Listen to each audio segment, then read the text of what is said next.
ever witnessed? That moment when someone's snap judgment completely blows up in their face.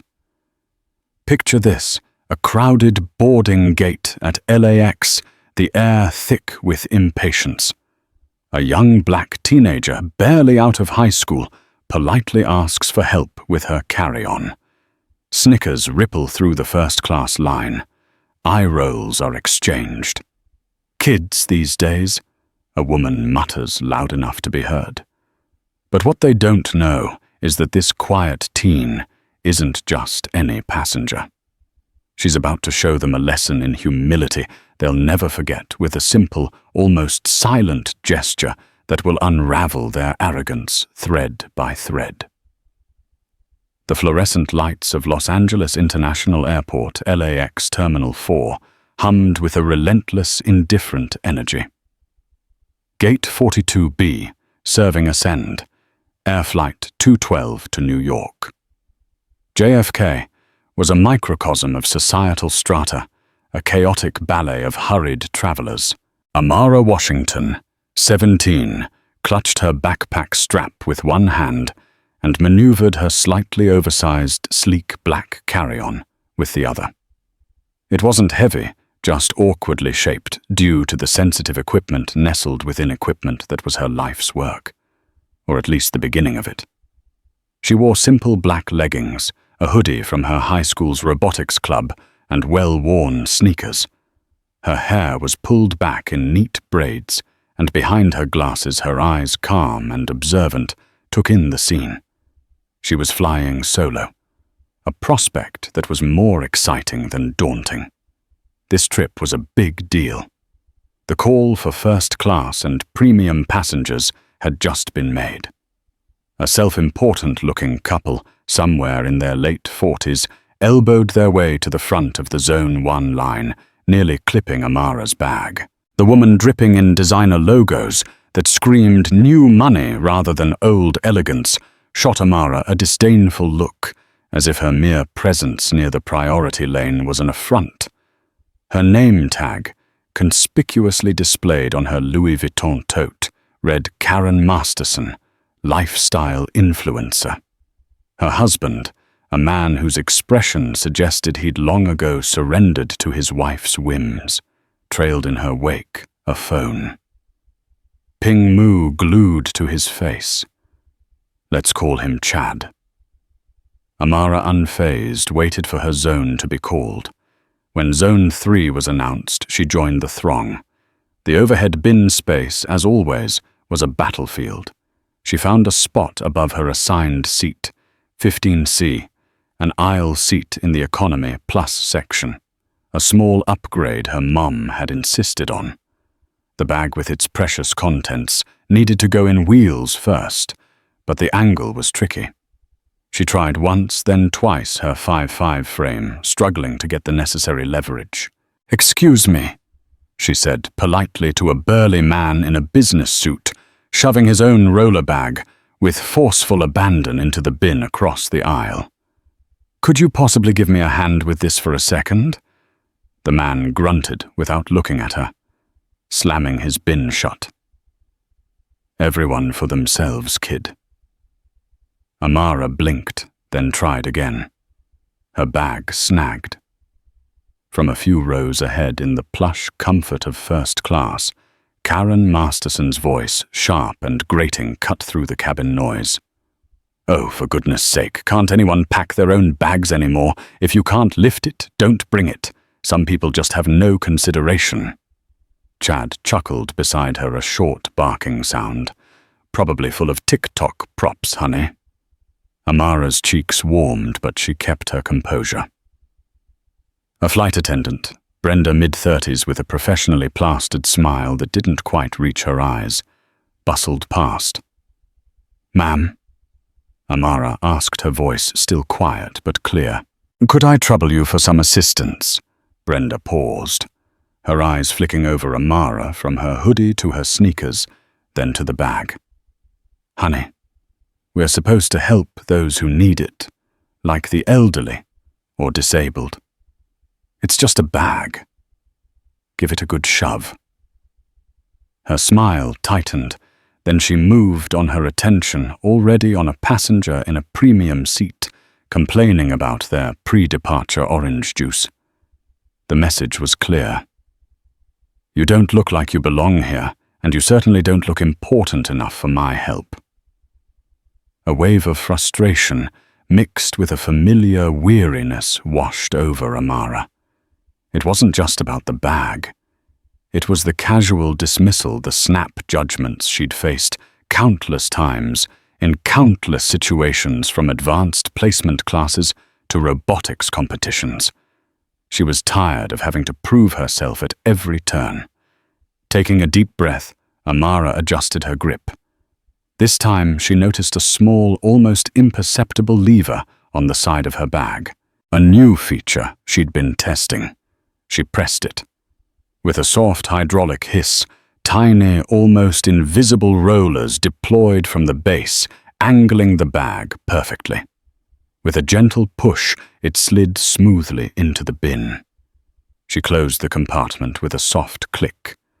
A few passengers who had been watching the minor struggle with mild amusement or irritation looked momentarily surprised at the bag's sudden cooperation. Karen Masterson, however, who had twisted in her seat to observe Amara's presumed incompetence, let out an exaggerated sigh. Finally. Now maybe we can actually take off on time. Some people really need to learn basic travel etiquette. She turned to Chad. Imagine if everyone held us up like that. Amara settled into seat 15C. The man in 15A, a kindly-looking older gentleman with a newspaper, gave her a sympathetic half-smile. The woman in 15B, engrossed in a paperback, hadn't noticed a thing. Amara pulled out her tablet and a slim, unassuming notebook. The flight was long, and she had work to do. But a small, resolute spark had ignited within her. Usually she'd let such microaggressions slide. It was easier, less confrontational. But Brenda's comment, Karen's audible disdain, the businessman's grunt, it all coalesced into a decision. Not today. She didn't need to be loud. She didn't need to be dramatic. She just needed to be herself. As the plane finished boarding and the cabin doors were secured, Brenda began her safety demonstration. Amara watched her expression unreadable. The initial sting of the dismissals had faded, replaced by a calm resolve. The little hydraulic lever on her bag was just a tiny part of a much bigger innovation. An innovation that Ascendair, this very airline, was banking on. The irony wasn't lost on her. The ascent was smooth, and soon the sprawling quilt of Los Angeles gave way to the azure expanse of the Pacific before the plane banked eastward. Beverage service began. When Brenda reached Amara's row, her professional smile was firmly in place. "Anything to drink for you, honey?" she asked, her tone unchanged from the boarding gate. "Just some water, please," Amara replied, her voice even. As Brenda handed her the plastic cup, Amara made her move. It wasn't aggressive, merely a matter-of-fact gesture. She reached into her backpack and pulled out a sleek black leather lanyard. Attached to it was a badge. Not just any badge. It was an Ascendair VIP Founders Circle identification. Her photo was clearly visible, along with her name, Amara Washington. Below it, in bold letters, Aeroglide Innovations, CEO and lead developer. And in smaller print, strategic partner to Ascendair Global.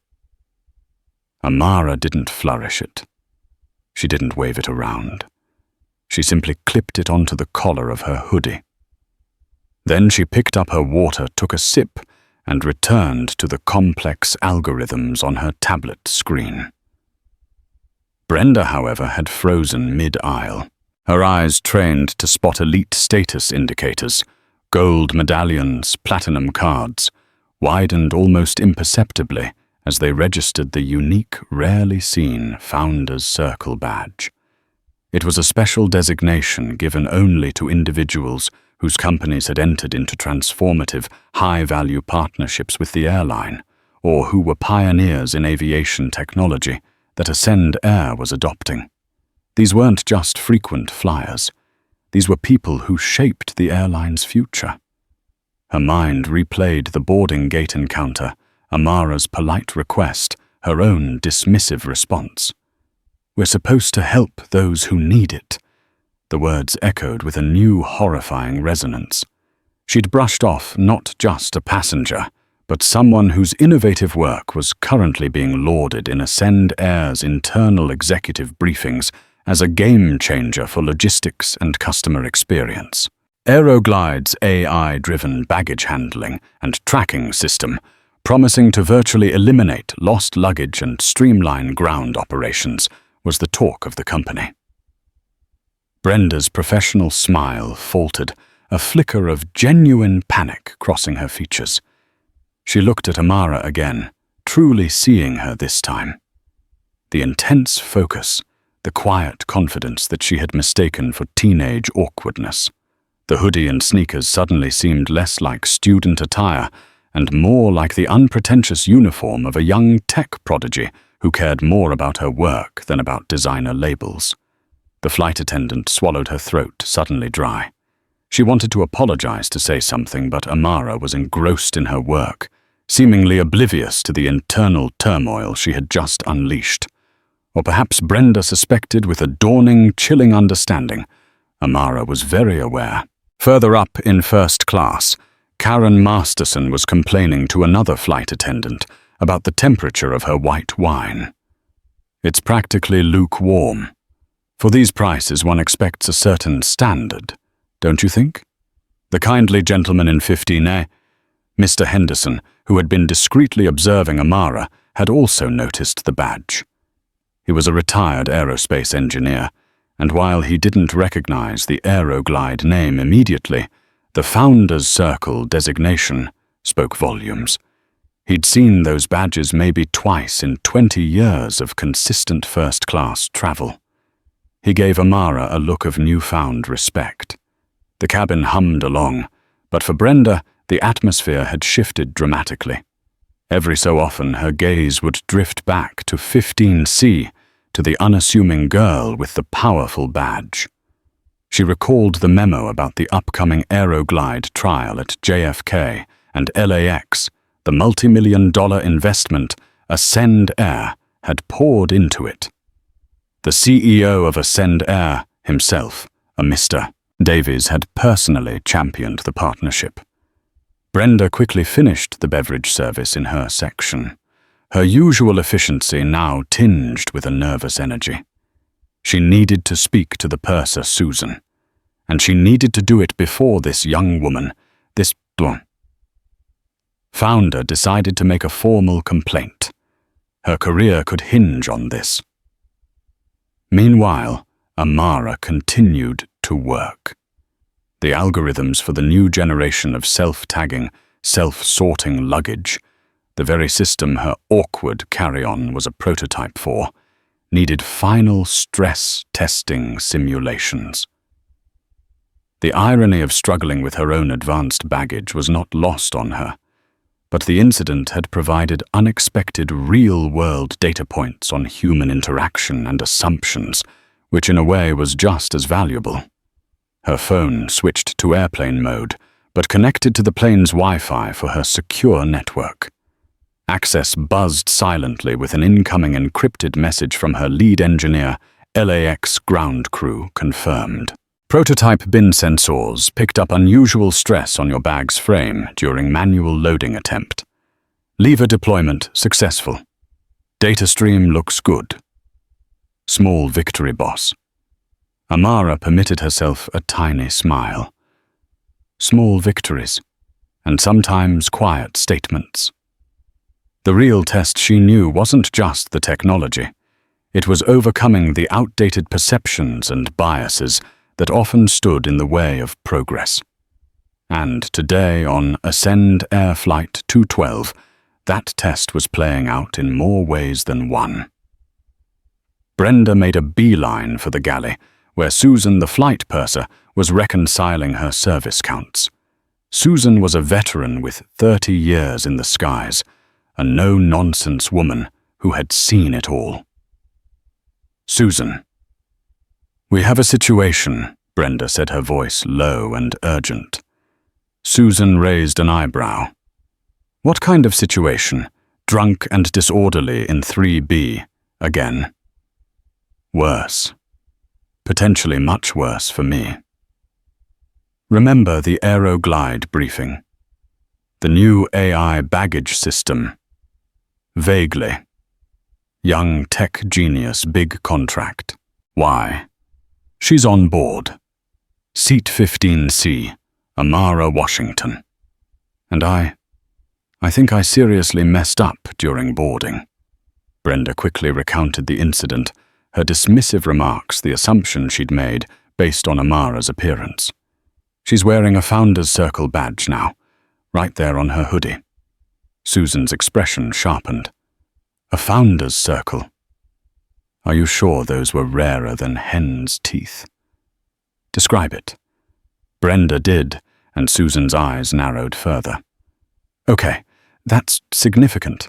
What was her reaction when you saw the badge?" "Nothing. She just put it on and went back to her tablet, like she was just letting me see it, letting me realize." Brenda wrung her hands. "Susan, Mr. Davies is personally overseeing the Aeroglide integration. If she complains about unprofessional conduct—" Susan nodded slowly. "All right, stay calm. First, let's verify. I'll do a walkthrough. You continue your duties, be impeccably professional, especially around her row. Don't be overly solicitous. That'll look suspicious. Just correct." A few minutes later, Susan strolled casually down the aisle, ostensibly checking on passenger comfort. As she passed row 15, her gaze lingered for a professional moment on Amara. The badge was clearly visible. The name, the company, the designation. It all matched the high-level intel they'd received. Susan's internal alarm bells, honed by decades of experience, began to ring. This wasn't just a VIP. This was someone pivotal to the airline's future strategy. An insult to her could have ripple effects far beyond a customer service complaint. She continued her walk through, then returned to the galley. "You're right," she told Brenda, her voice grim. "It's her. And she definitely heard that woman in first the influencer, Karen Masterson." "Oh no," Brenda whispered. "Masterson was loud and rude." "Masterson is always loud and rude," Susan said wryly. But this time her rudeness was directed at someone who could probably buy and sell her entire lifestyle with a rounding error on a contract.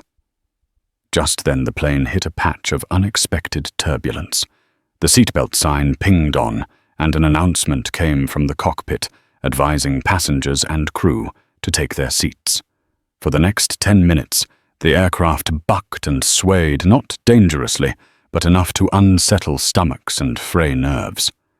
Karen Masterson, predictably, was the most vocal. "This is outrageous. I fly first class to avoid being tossed around like a rag doll." "Can't the pilot see where he's going?" she exclaimed, loud enough for half the cabin to hear. Chad patted her arm uselessly, muttering, there, sweetie." Amara, despite the jolts, remained focused on her tablet, occasionally bracing it as the plane dipped. She seemed more annoyed by the interruption to her work than by the turbulence itself. When the air smoothed out and the seatbelt sign was switched off, Susan decided it was time for some proactive damage control. She approached Amara's seat. "Ms. Washington." She began, her tone respectful and warm. "My name is Susan. I'm the purser on this flight. I just wanted to personally welcome you aboard and ensure everything is to your satisfaction."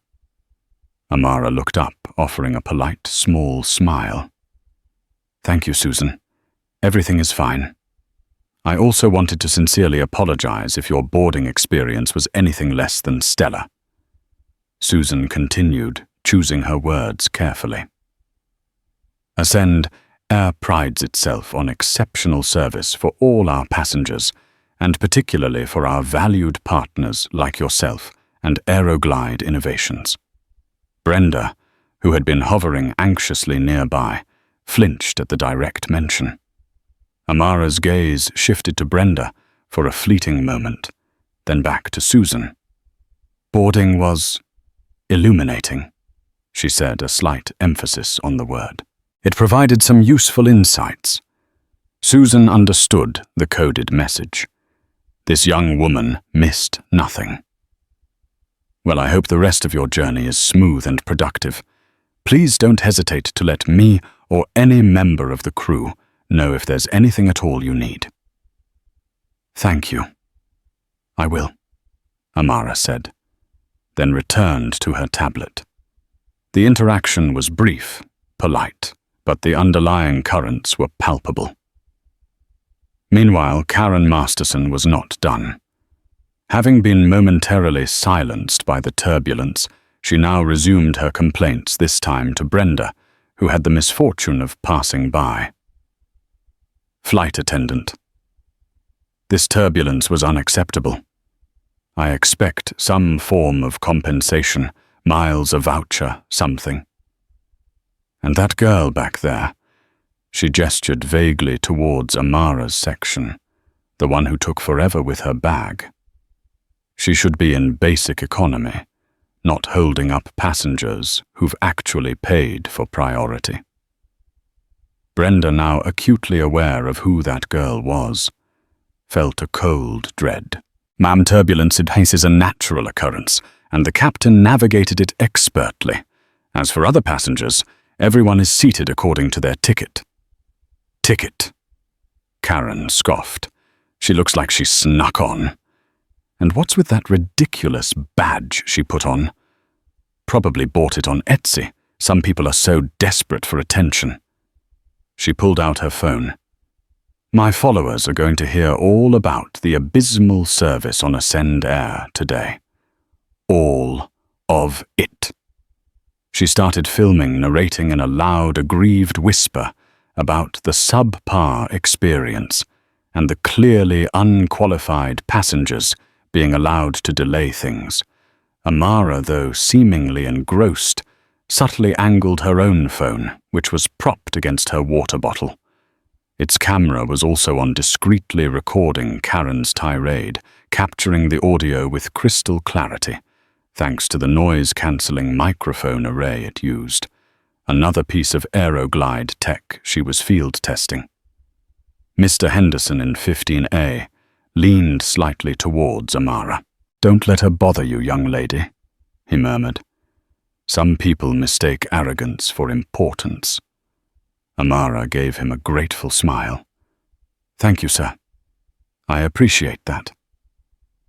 The flight continued, a quiet tension simmering beneath the surface. Susan had a hushed conversation with the captain, apprising him of the Founders Circle passenger and the potential for fallout from the behavior of both Brenda and Karen Masterson. The captain, a stoic man named Miller, listened intently. He understood the implications. An airline's reputation, especially with a key tech partner, was paramount. As they began their descent into JFK, Susan made a final pass. She offered Amara a bottle of premium water and a small tin of artisanal chocolates from the first-class service. "Ms. Washington, on behalf of Captain Miller and the entire crew, we hope you've had a comfortable flight, despite the earlier turbulence. We're very excited about the Aeroglide partnership at Ascend Air." "Thank you, Susan. The flight has been quite productive," Amara replied, her expression neutral. She accepted the water and chocolates with a nod. The stage was set. The drama wasn't over. It was merely transitioning to its next act on the ground. and calmer Amara knew often had a flight path of its own. The descent into New York JFK was initially smooth, a gentle glide path over the sprawling boroughs. Amara Washington watched the city lights emerge like a vast, glittering circuit board beneath the clouds, her mind already shifting towards the important Aeroglide presentation ahead.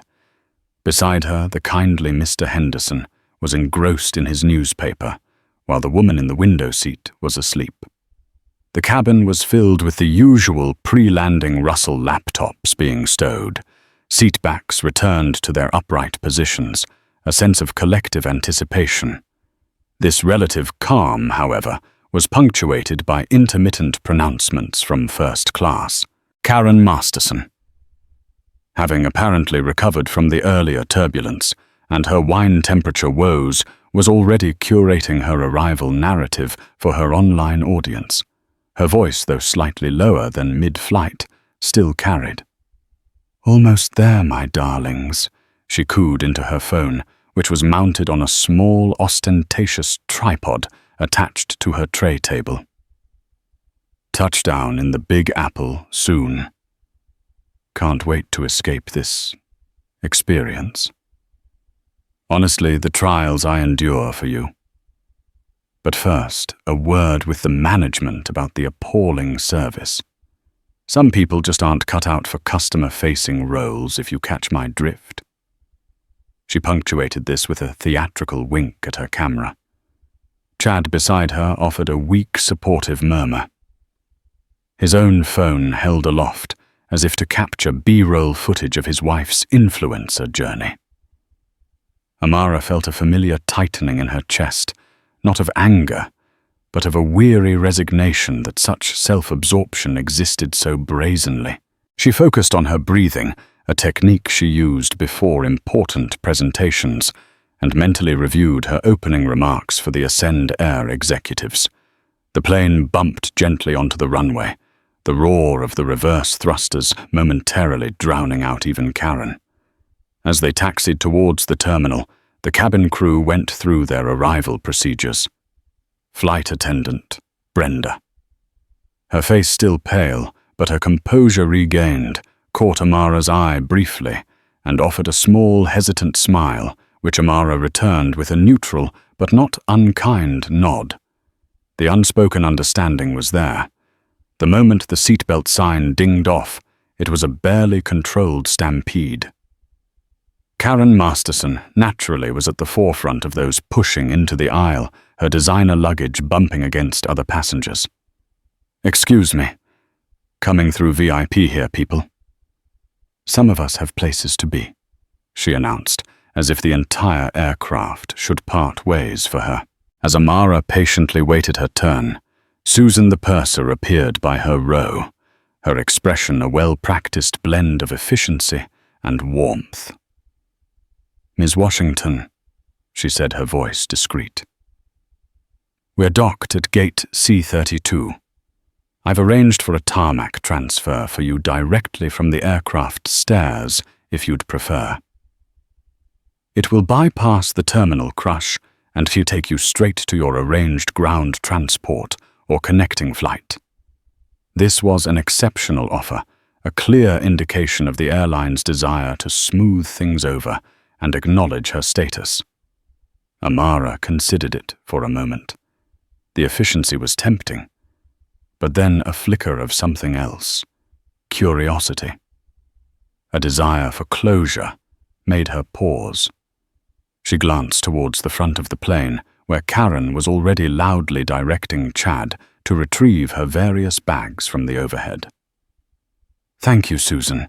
That's incredibly thoughtful of Ascend Air," Amara replied, her voice soft but clear. "However, I think I'll deplane with everyone else today.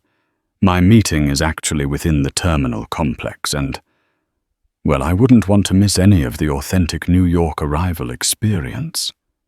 A tiny, almost imperceptible smile played on her lips. Susan, a veteran of interpreting the unspoken, caught the nuance immediately.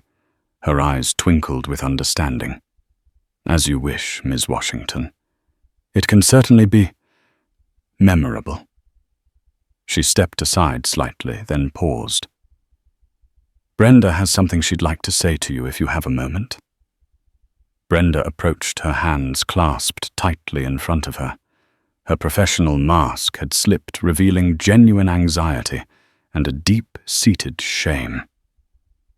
Ms. Washington, she began, her voice trembling slightly, I need to offer you my sincerest, most profound apology. My behavior during boarding was inexcusable. I made assumptions. I was unprofessional, dismissive, and frankly, I failed at my job. There's no excuse for it. Seeing your badge, it wasn't just about your status. It was about how wrong I was, how blind. I am truly deeply sorry for the disrespect I showed you. Her eyes were glistening. Amara looked at Brenda, seeing not just a flight attendant who had wronged her, but a human being who had made a mistake and was now facing the consequences of that realization. Thank you, Brenda. Amara said, her tone gentle but firm. I appreciate your apology, and I accept it. Everyone has off days, and everyone is capable of misjudgment. What defines us is whether we learn from those moments and strive to do better. I hope this will be a learning experience for you. Relief washed over Brenda's face, so potent it was almost palpable. Yes, Ms. Washington. Absolutely.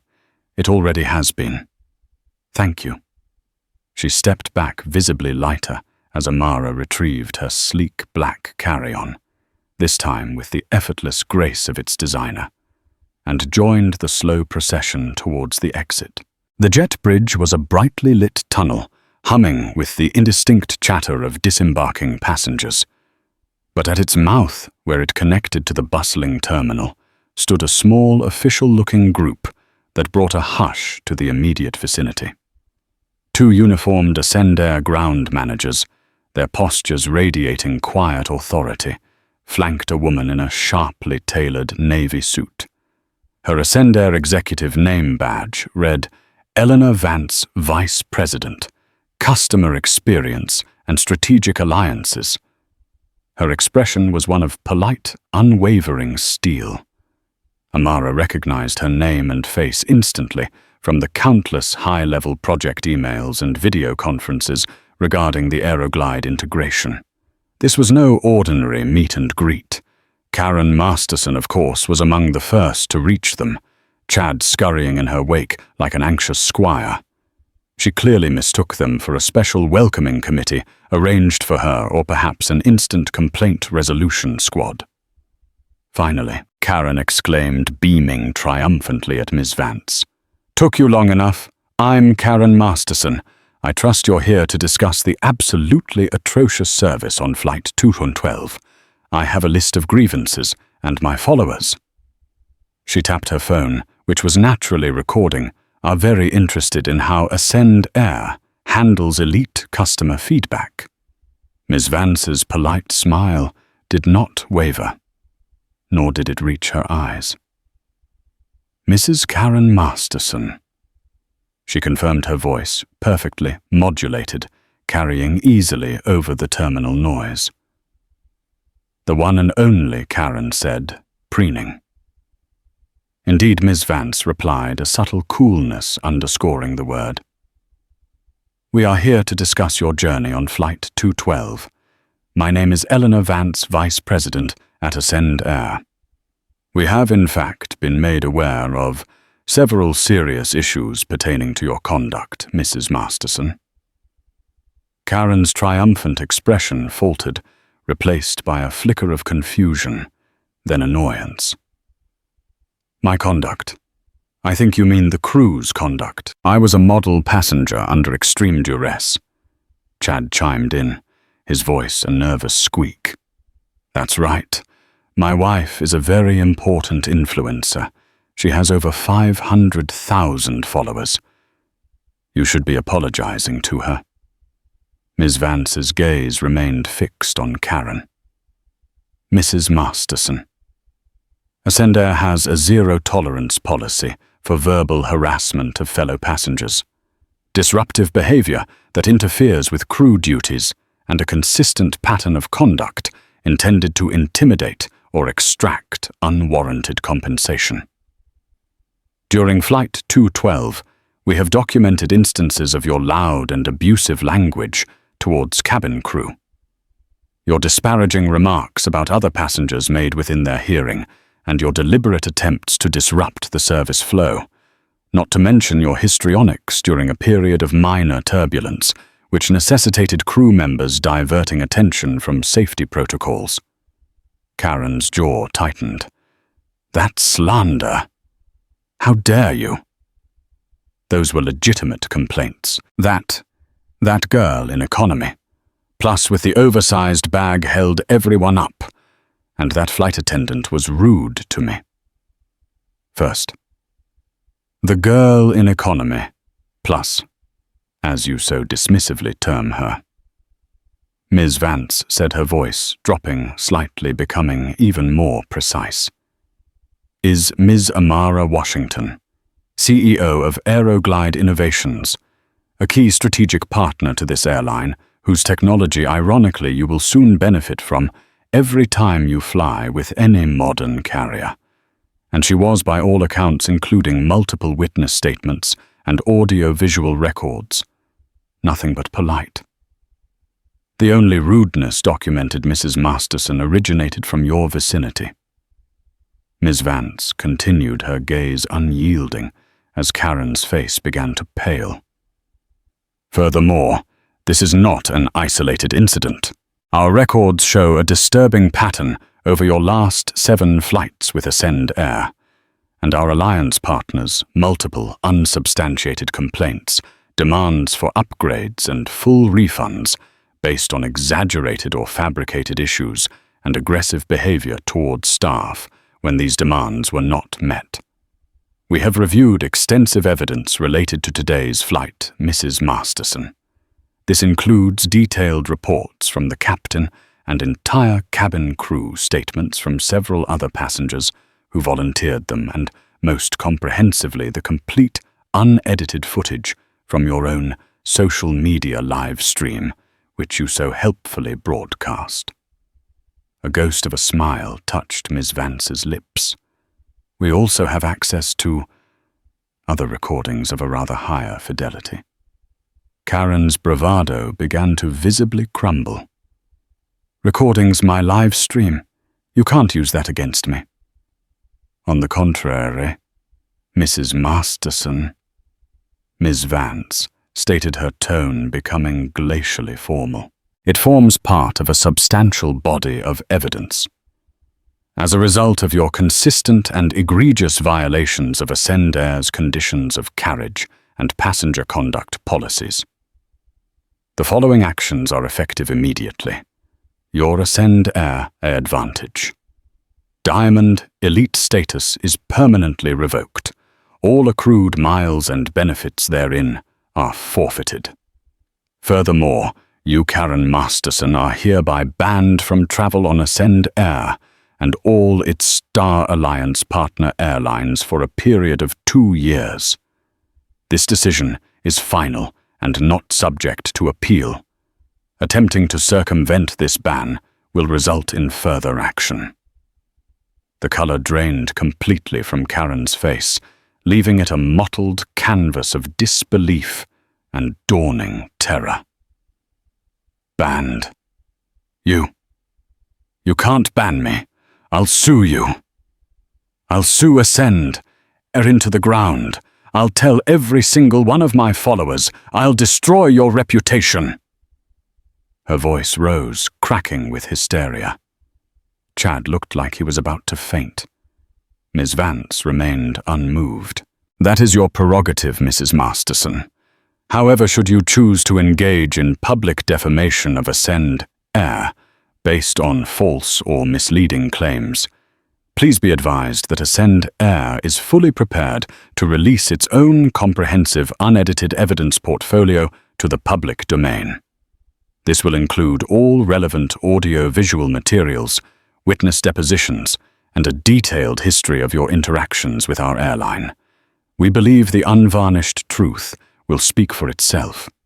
It was at this precise moment that Ms. Vance allowed her gaze to shift just for a second over Karen's shoulder towards where Amara Washington was now standing, observing the proceedings with a quiet, almost academic interest. Her founder's circle badge with the Ascend Air logo prominently displayed alongside Aeroglide Innovations, CEO, gleamed softly under the bright terminal lights. Karen, her eyes darting wildly, followed Ms. Vance's fleeting glance. Her gaze locked onto Amara, then onto the badge. The complex series of expressions that flitted across Karen's face was a sight to behold: confusion, then a flicker of vague recognition, then a slow, horrifying wave of comprehension. Her mouth fell open. The Etsy badge. The girl who looked like she snuck on. The target of her disdain. The VIP founder. The architect of the very technology Ascend Air was championing. You, Karen whispered, pointing a trembling finger at Amara. That badge, you're with them. You're the tech person. The full weight of her misjudgment, her public arrogance, and the power of the quiet teenager she had belittled crashed down upon her. It was as if she was seeing Amara for the first time, not as an insignificant annoyance, but as the catalyst for her own spectacular downfall. Mr. Henderson, who had deplaned and was watching from a slight distance, gave a slow, deliberate nod of profound satisfaction towards Ms. Vance. Other passengers, sensing the dramatic climax of an onboard drama they had only partially witnessed, lingered, their expressions ranging from stunned silence to barely concealed smirks.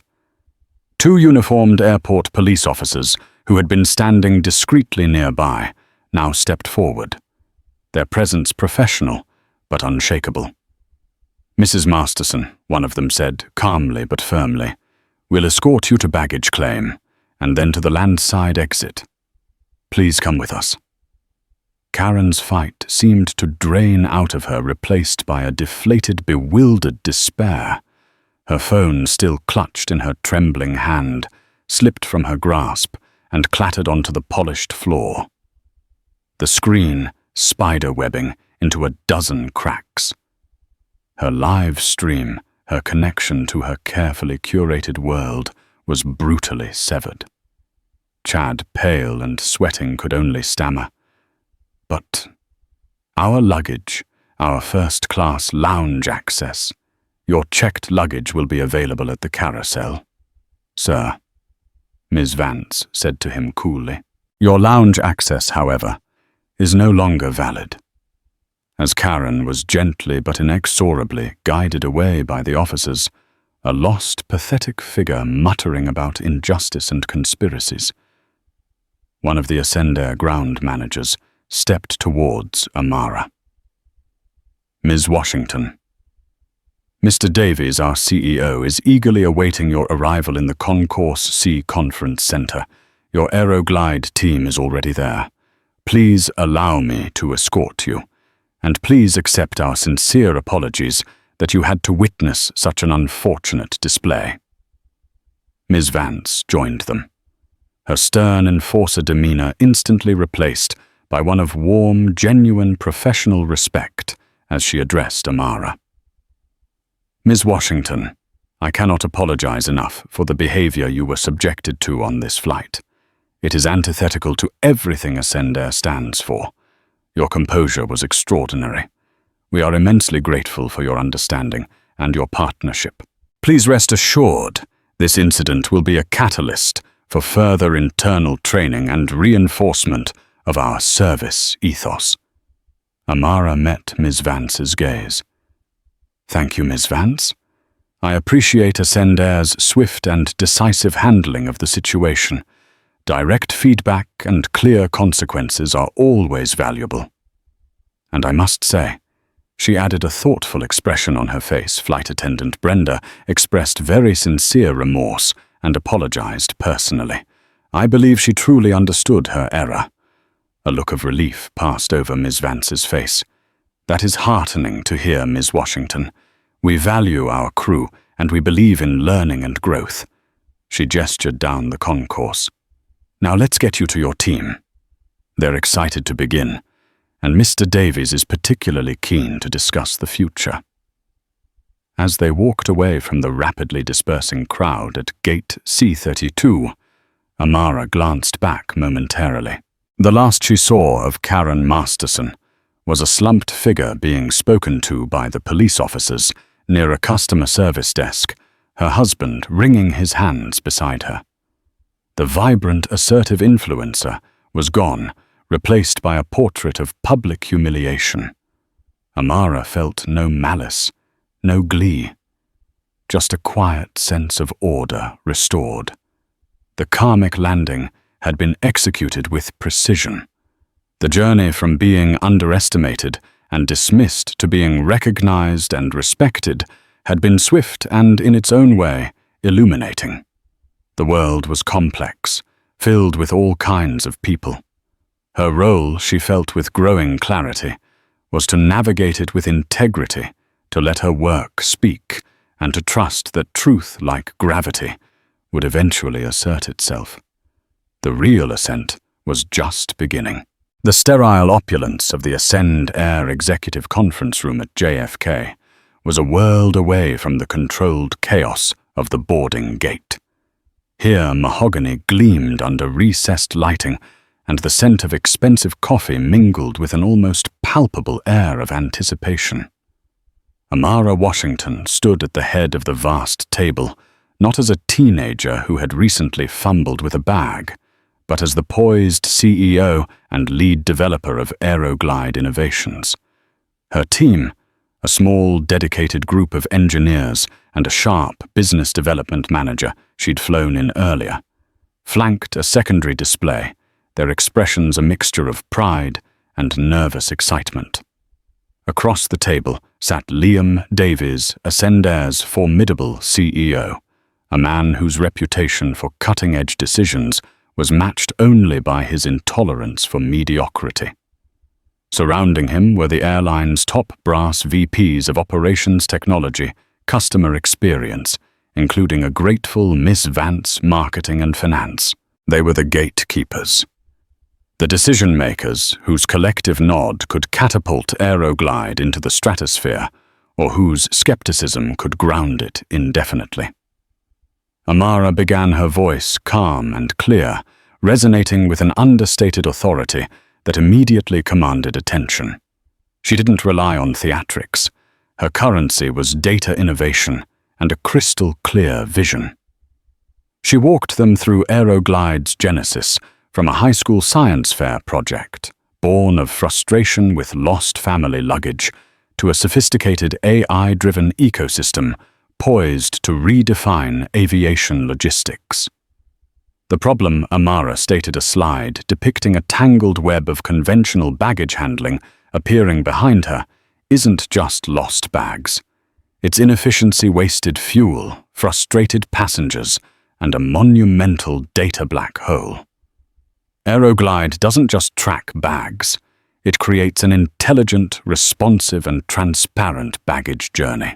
She then unveiled the full suite, the self-tagging kiosks that used facial recognition and predictive AI to streamline check-in, the glide units, autonomous electric trolleys that navigated baggage halls with unparalleled precision, communicating with each other, and a central AI. The smart sensors embedded in cargo holds that monitored weight distribution and environmental conditions in real time. And of course her own prototype carry-on, the Aeroglide personal unit, which she now used to demonstrate its seamless integration. She pressed the familiar lever, the one that had drawn Karen Masterson's ire, and explained how the micro-hydraulics and angled omniwheels were designed for user ergonomics and optimal bin stowage, a small but significant detail reflecting Aeroglide's holistic approach.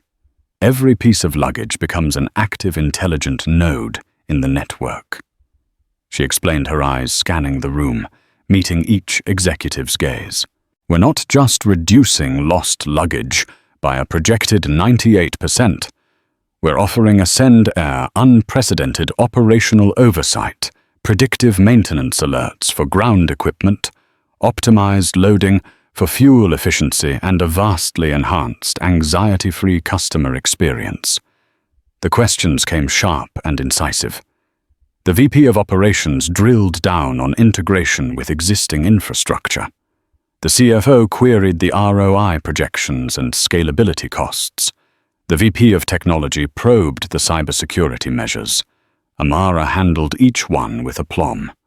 Her answers backed by meticulously researched data complex simulations and the successful results from their smaller pilot programs at regional airports. Her team chimed in with technical specifics when needed, but it was Amara who orchestrated the flow, her deep understanding of every facet of her creation evident.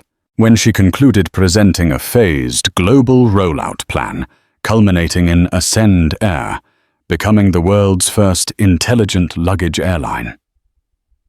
A silence fell over the room. It wasn't the silence of doubt, but of absorption of minds, processing the sheer scope and elegance of the solution presented. Liam Davies was the first to speak, a slow smile spreading across his face. "Ms. Washington," he began, his voice resonating with genuine admiration. That was not just a presentation, that was a glimpse into the future of this industry. "Your technology is without a doubt revolutionary." He paused, then his expression softened slightly. "I also understand your journey here today had a rather turbulent start. Ms. Vance has fully briefed me on the incident during boarding. Your composure, your quiet dignity in the face of such unwarranted and frankly boorish behavior was, I'm told, as remarkable as your engineering prowess." Amara offered a slight, appreciative nod. "Thank you, Mr. Davies. I believe innovation thrives best in an environment of respect.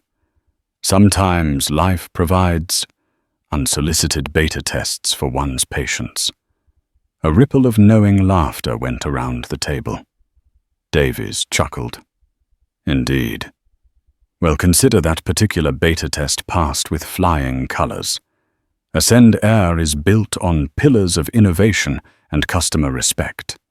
What you experienced was an unacceptable lapse, and it's being addressed with the utmost seriousness. However, your reaction and the subsequent, shall we say, self-immolation of the offending party has inadvertently highlighted the very principles we champion." He stood, extending his hand across the table. "Amara Aeroglide isn't just a partner we want, you're a partner we need. Let's get these contracts finalized. Welcome officially to the Ascend Air family." As handshakes and congratulations filled the room, Amara felt a quiet surge of triumph, not just for the deal, but for the validation of her vision and her values. Vance approached her, her smile warm. Mr. Davies meant what he said. The ripple effects of what happened are already significant. She discreetly gestured to Amara's phone, which had been buzzing on silent periodically. Later, in the relative quiet of the new flagship Ascend Air lounge, a sleek, modern space that Davies was showing her with pointing out design elements inspired by early Aeroglide concept sketches she'd shared, Amara finally had a moment to check the digital pulse. The online world was a wildfire. Karen Masterson. Meltdown was the #1 trending topic globally. Her attempt at a live-streamed victim narrative had backfired spectacularly. Spliced clips of her shrieking about turbulence, her disdainful comments about Amara, looks like she snuck on ridiculous Etsy badge, and her eventual ignominious escort by airport security were circulating virally.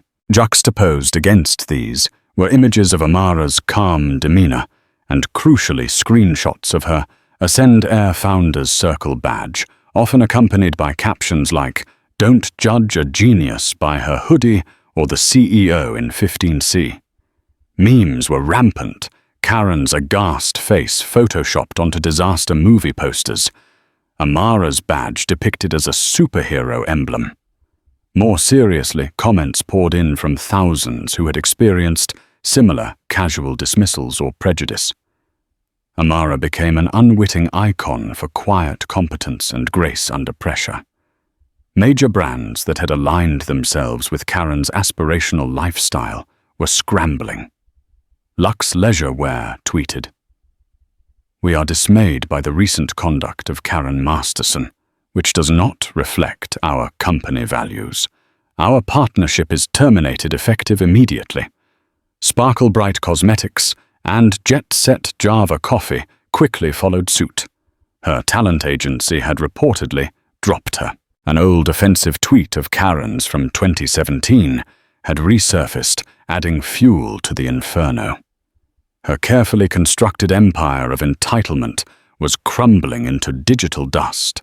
A hastily posted tearful apology video, filmed in what looked like a stark airport hotel room, was being mercilessly mocked for its perceived insincerity and grammatical errors. "She's more sorry she got caught than for what she did," was the prevailing sentiment. The contrast with Aeroglide's ascent was stark. News of Ascend Air's impending full partnership had leaked, and tech blogs and aviation journals were buzzing. Aeroglide Genius and #FutureOffLight were gaining traction. Ascend Air's stock had seen a noticeable uptick in after-hours trading. Meanwhile, the internal mechanisms at Ascend Air were also in motion. Flight attendant Brenda Amara learned through a discreet update from Ms. Vance, had attended a lengthy debriefing. She had been genuinely remorseful, tearfully admitting her snap judgment and expressing profound regret. Susan the purser had advocated for Brenda, noting her otherwise good record and her visible distress and apology on the flight. Brenda was not fired, but was mandated to undergo an intensive month-long advanced customer relations and implicit bias training program, followed by a probationary period under Susan's direct supervision.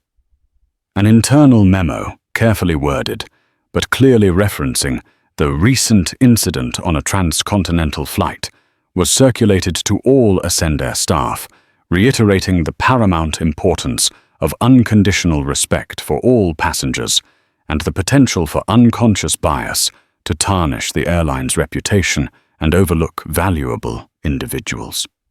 It emphasized that status is not always loudly proclaimed but is often quietly earned. A few days after returning to her Pasadena workshop, a sun-drenched, organized haven of whiteboards, 3D printers, and humming servers, Amara received an unexpected call.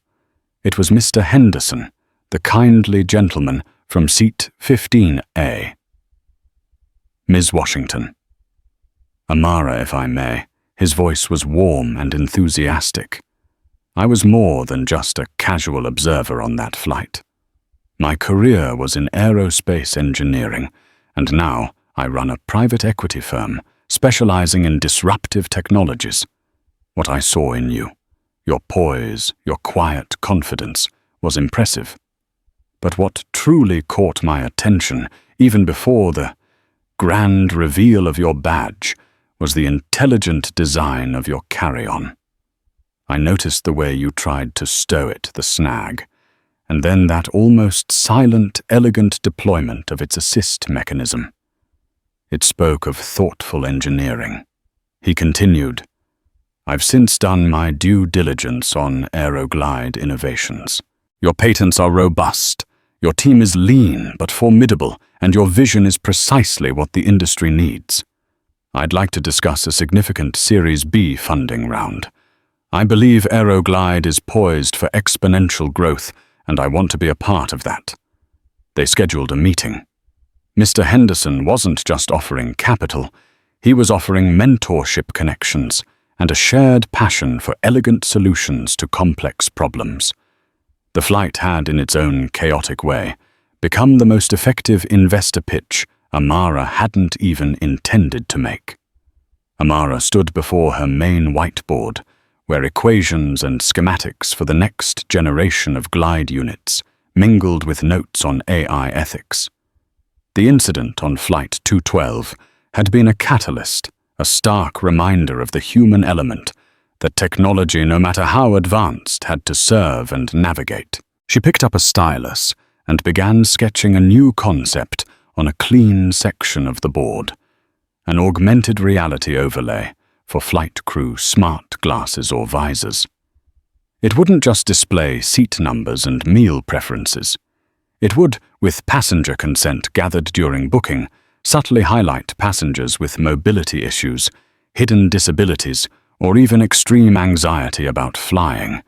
It could discreetly flag a passenger like her former self, a young unaccompanied minor on a critical journey, perhaps needing a bit more proactive kindness. It wouldn't be about labeling, but about enabling empathy and preemptive dignified assistance. The system would learn, adapt, and provide a layer of information designed to bridge the gaps of perception and assumption. Project Insight. She jotted down next to the sketch. Her phone chimed with a news alert from a major financial network. Ascendair ASND stock surges 12%. As markets open, following confirmation of exclusive multi-year partnership with groundbreaking logistics AI firm Aeroglide Innovations. Analysts predict the move will save Ascend Air billions and redefine air travel standards. Another alert followed. Disgraced influencer Karen Masterson's online platforms go dark amidst escalating backlash and sponsor exodus. A small, thoughtful smile touched Amara's lips.